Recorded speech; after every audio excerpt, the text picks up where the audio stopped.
Thank you and welcome to the show this morning. This morning on Perspectives, I have Tammy Holmes discussing her background, education, and her book, When the Storms Were Raging, I Never Gave Up. Thank you, Tammy, for joining me on Perspectives this morning. And just to start off our first segment, I want to talk about your background in education, so your early experiences. Okay, thank you for having me. Typically, I'm a native of Nashville, Tennessee. Grew up in the South Nashville area, J.C. Napier area. Went to Nashville Public School, graduated. I started fixing hair at an early age. Typically, just kind of like didn't have a personality, so it really kind of started out with me wanting to look good, feel good. So it started out with me playing with my little sister's hair, and one of my mom's good friends was like, one day you might be a hairstylist. And I'm like, that was at 6, 7 years old, so I'm like, but it then turned into a career. So yeah, that's how I pretty much got started in it. And something really funny that I read out of your book, I remember you said you were charging 10 or 15 bucks for hairstyles. Yes, when you first started. Yes, and look, and that was for a typical hairstyle. I'm talking about weave, everything, and then if you got a relaxer, which was a perm, that was $25. And I remember calling my grandfather one day after I had did 10 heads, and I was like, Granddad, I made $150. He was like, that ain't no. And he said, how many heads did you do? I was like, 10. He was like, oh, no, that ain't no money, So from that day, I'm like, okay, I got to step my game up. But typically, I was in high school, though, at that time. Started out at 11. By the time I was 15, I had at least 5 faithful clients every week. So it just grew, and it just kind of took off. But it was never really my vision of being a hairstylist. It kind of, God set it in my lap and used me behind the chair. So now, 35 years later, I'm still doing it. And awesome. You look amazing. Did you do your hair? Yes. Yeah. Well, someone else sews it in for me, but I style it. Yes. And you do actually my hairdresser, Sonia Crawford. Yes, I love it. One of my favorites. Yes. And Tammy, I want to talk about your early childhood. I've read a lot about you and we've talked a lot, but I kind of want our viewers to know, what did childhood look like for Tammy? Well, growing up, childhood was good, but it was also challenging. My mom was a single parent of 4. I'm the second oldest, the oldest girl of 4. I never knew what it was like to be hungry. I never knew what it was like to be put out. We had pretty much what we needed. Back then it wasn't pretty much getting what you wanted. Christmas time, yeah, but we had everything we needed.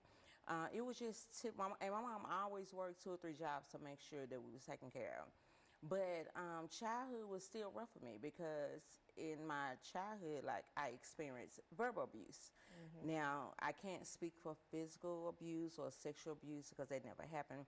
But the verbal abuse tore me down, but then it helped build me up for my latter years, if that makes sense. So if you read my book, then you can pretty much understand what I mean by that. Yeah. And this is a jump start into our second segment, but I want to talk about, what did your early adolescence look like, those kind of early teenage years? Okay, those was kind of like rough years. Rough, but still. Now, growing up, it was a lot of structure in our household. We knew not to be disrespectful to adults. We knew, as my mom would say, you dispute my word. But for me, it was typically like, I feel like I was always in interrogation. It was so much of that my mom would always feel like I was lying about something. Everything I said, it was a lie, lie, lie, lie, lie. So I was always pleading my case. I always wanted her to believe what I said, what I was saying, which as a typical child, yes, I did lie, but everything I was saying wasn't a lie, Right, But coming up, my mom was strict, but I still had a lot of privileges, if that makes sense. Like, I knew what not to do. I knew the typical things of a teenager, what not to do, who not to bring home, and so forth. So, but at an early, going back before adolescence, I can remember my mom having a nervous breakdown, and that kind of led on into the mental health thing. So, and in our second segment, I want to pick back up on just the mental health aspect and how that affected your early adolescence. And I encourage our viewers to tune into the second segment of Perspectives, where I'll be joined by Tammy Holmes to discuss weathering your storm. to the second segment of the show for today. For viewers just tuning in, I'm joined this morning by Tammy Holmes, discussing her background, education, and her book, When the Storm Was Raging, I Never Gave Up.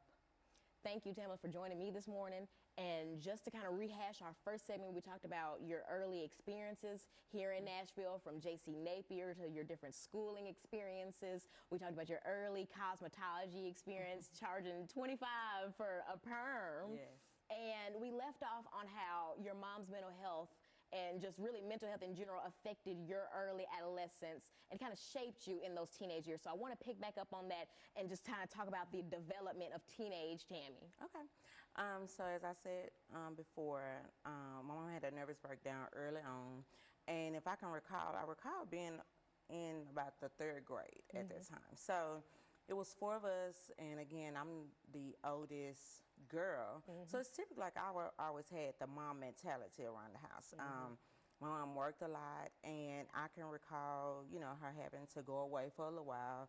And between my grandmother, my uncle, and my grandfather and his wife, like, we was all taken care of.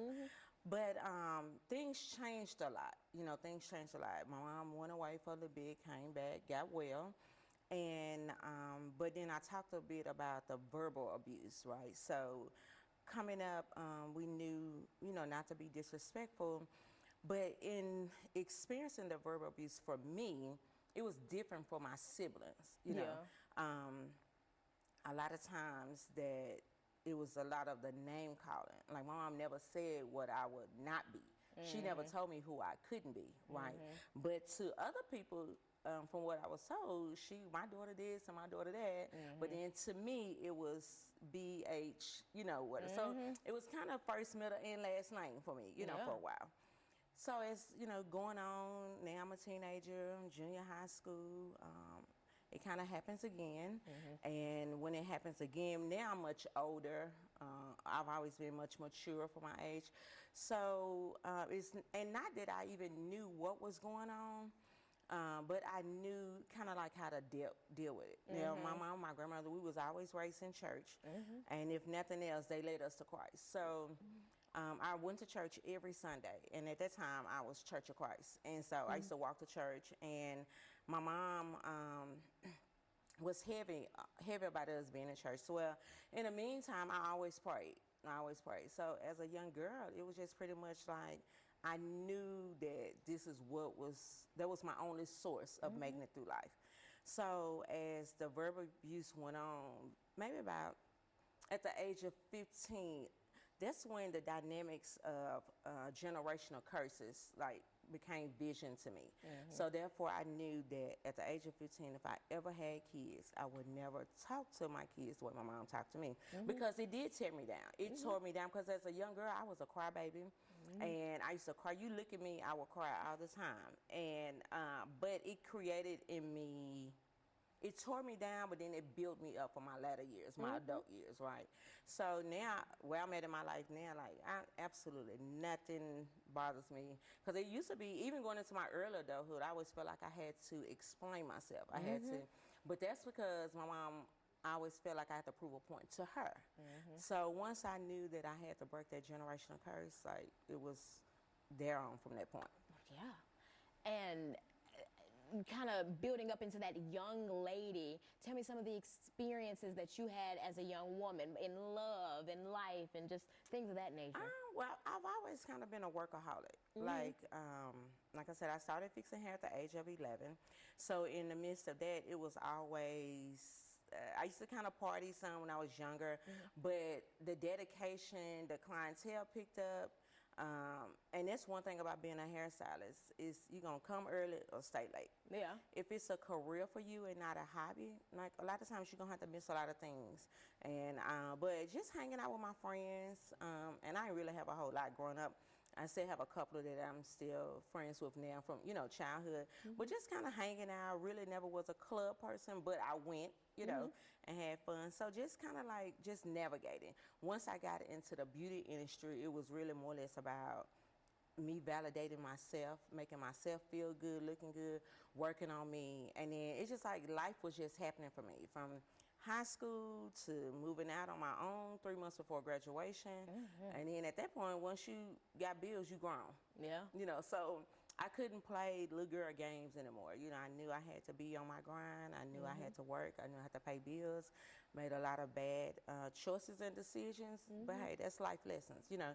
So for me, one of the main principles that I live on now is accountability. Yeah. Taking accountability for your actions, owning who you are, owning, you know, Yeah. what you've done, and learn from it. Allow it to be a lesson learned, and then move on from there.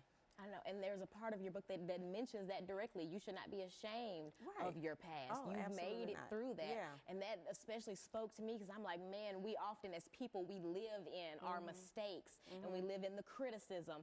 And I'm just like, wow, I really needed to hear that when I did. And I'm just like, she's right. Everyone has a second chance through Christ, through yourself. There's always hope. And I guess to wrap up the second segment, I want to talk about hope and what hope has looked like for you. Tell me an experience where you've had to hold on to faith and you've had to hold on to Christ, and that was just one. Look, just one. 'Cause I could tell you, and that's my life today. But going back, because I'm really heavy on the mental health thing, right? As a young girl, like I said, my mom, she took care of us. It was took care of us well. And to this day, despite what we have experienced, that's my mother. I love her, would never disrespect her. Because I'm 45 now and she still won't play no games with me, right? But hope, when you have hope, you have everything. If you lose it, you kind of on the straddle of fence. So I can say hope for me was many nights that I've had to stay in prayer, especially about my mom's mental health state, right? That was not an easy task for me. Like, it was, my older brother was incarcerated. My younger sister was sick with lupus and she died at 24. My younger brother was incarcerated. He really wasn't a bad kid. It just kind of, he got made an example of. So everything fell back on me. So I had no choice but to stand on. So it's really kind of like God was showing me, I used your younger years to shape you for your latter years, right? So going into my mom being sick mentally, and then she would get stable. She's the sweetest person in the world, would do anything for you. But then it is that side of her, you know not to play with her, right? But for me, I think my biggest hope that I held on to is that when God revealed to me, you don't get to treat people, you don't get a pass to treat people the way they treated you. And that's something that my grandmother kind of instilled as well. And Tim, in our third segment, I want to pick back up on that, but I think this is an awesome spot to leave off on. You do not get a pass to treat people how they've treated you. Absolutely. And viewers, what else can I say? Tune in to our third segment to hear this powerful story and to hear Tammy discuss weathering your storm. When you want the biggest stories, only one name comes to mind. Welcome to the final segment of the show for today. For viewers just tuning in, I am host Alana McLaughlin, and you are watching Perspectives. This morning, I'm joined by Tammy Holmes, author of When the Storms Were Raging, I Never Gave Up, cosmetologist and a local mentor, discussing her background, education, and ultimately weathering your storm. Tammy, thank you again for sharing your perspective and just kind of rehash those first two segments. We talked about your early beginnings, how you've had to maintain hope throughout loss, throughout issues with mental health in the family, throughout environmental things. And we left off in our second segment at an especially awesome part. You said you don't get a pass to treat people how they've treated you. And that struck me because I was like, goodness gracious, she's right. We often feel so bittered and so, scorned after something that we say, I'm going to give it back to them. I'm going to snap at everybody and talk at everybody because they did that to me. And it just creates a cycle of negativity. Absolutely. And I really want to talk about how your grandmother instilled that in you. Yes, as I was saying, that my grandmother, she passed at 88, looked good, well-grown woman. And I can remember her a birthday gathering. And the sign said, I'm 88, but I look 18. And they asked her, they said, Miss Francis, what's the secret of looking good for so long? And she said, to treat people well. And although at that was just 4 years ago, right? But at that time, that was a life striking for me as well. At that time, like knowing going forward, I have to carry that legacy. But as I said before, God don't give you a pass to treat people the way they treat you. Right. Now, although I can remember growing up being bitter, I can remember being mad and angry, because last time I'd be like, God, I know my life was not designed to be like this. I know that you did not create me to be, and I would constantly say, why not you? I have equipped you for everything that you will go through. So again, in my book, I talk about my younger sister passing, my mom dealing with the spirits, and also my husband being sick 6 or 7 days after I say I do. Look, Lois would be married 19 years in December. I've yet to be on a honeymoon, right? So I would still, Lord, I know my life is not supposed to be, but he would say as clear as day, why not you? So, you know, I've stood on hope, and despite what the situation looks like hope is all I have. Hope in God is all I have. So, you know, do I get weary at times? Absolutely. Absolutely. But I know when you stand on the word and you can pray your way through every life, and as I told you the other day, my life has not always been fair, but life has been great. Because life, if you think about life, you think about the richest people. It's a lot of areas in their life that's good for us but bad for them, and then vice versa, right? Yeah. So you can't look at, if you base it off material things, then yeah, that means I've lost, right? But if you base it off of standing on the principle of the word and standing on the principle of God, I've won. I will continue to win. Yes, and you're right. Absolutely. And with that being said, I want to talk about the writing of your book, When the Storms Were Raging, I Never Gave Up.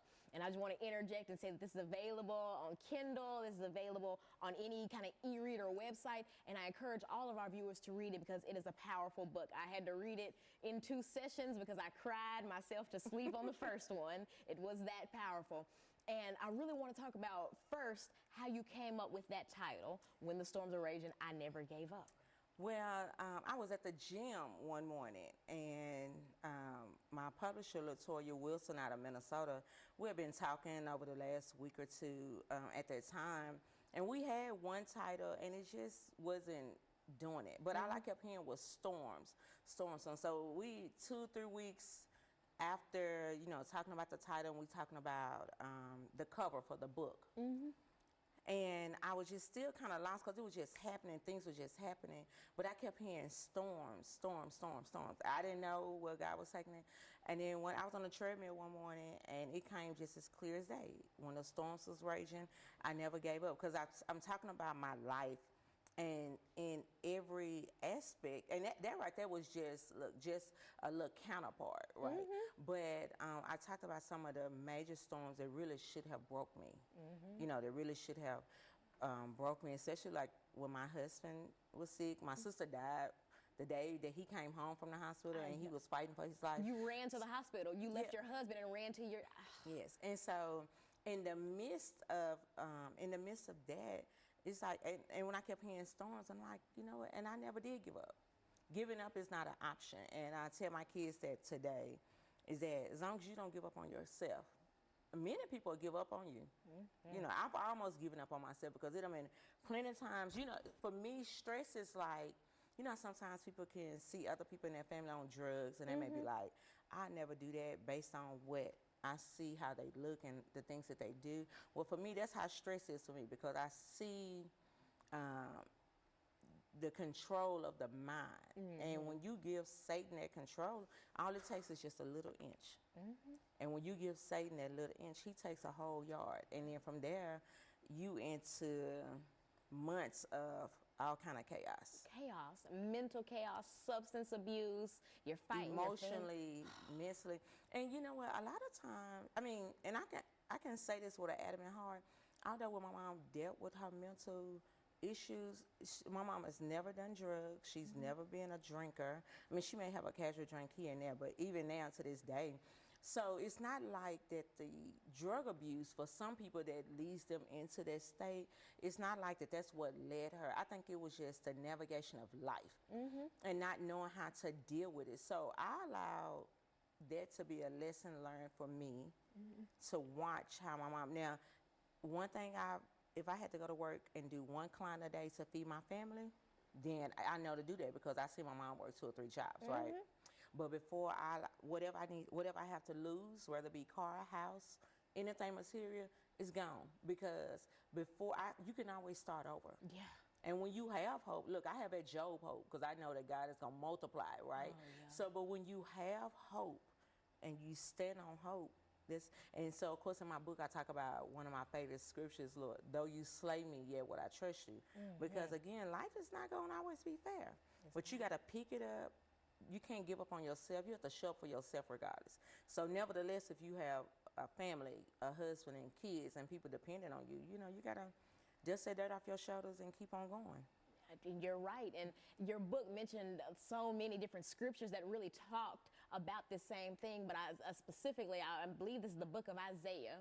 The disciples were in the storm and they're freaking out and they're just like, oh man, we're going to drown. We're going to die. And they're like, and Jesus is asleep. And now they're waking him up. They're like, are you not freaking out like we're freaking out? And what did he do? He Ye showed up. of little faith. Yes. Why are you so afraid? Absolutely. And Tammy, if I've never been moved by a scripture a day in my life, I was moved by that. You of such little faith. Yeah. And that's all that it means. Yeah. All that we go through in life and throughout our journeys as Christians, as women, as people, it is a test of faith. Absolutely. We will all go through things that will break us, that will taunt us, that will taint us. Those intrusive thoughts will always be in the back of your head, but you have faith. But what matters is it's not always the storm. It's the matter is how you respond to it. Right. Now, have I always been where I'm at now? Absolutely not, right? Mentally, yes, but as I got older, it's just matured, right? Emotionally, no. Because I was once that little girl who didn't have a personality. Once that little girl who didn't see no way out, right? But I always had dreams. Did I have to detour through life? Absolutely. Oh, yeah. Because life is not going to always, you're not going to always follow that journey on a straight path now, right? So I've had to adjust life based on different storms in my life. For me, I never, by 25, I said I was going to have 1 child.